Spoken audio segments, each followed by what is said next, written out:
Welcome to SK குக்கிங்க. இன்றைக்கி என்னோட ஸ்டைலில் தாங்க காளான் பஜ்ஜி எப்படி பண்ணலான்றதை பார்க்கலாம் வாங்க. காளான்லேருந்து மோஸ்ட்லி நம்ம கிரேவி பண்ணி பார்த்துருக்கோம், சில்லி போட்டு பார்த்துருக்கோம். ஆனால் காளானில் பஜ்ஜி போட்டு சாப்பிட்டு பாருங்கள், சும்மா சூப்பராக இருக்கும்.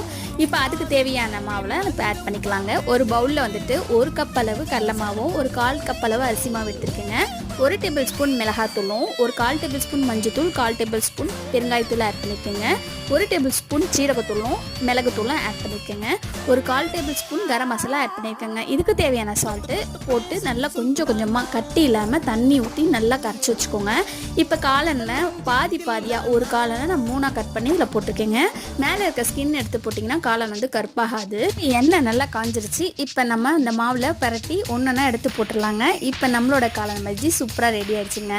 இந்த வீடியோ பிடிச்சிருந்தா லைக் பண்ணுங்கள், ஷேர் பண்ணுங்கள், கமெண்ட் பண்ணுங்கள், சப்ஸ்கிரைப் பண்ணுங்கள், கூட பெல் பட்டனை கிளிக் பண்ணுங்கள்.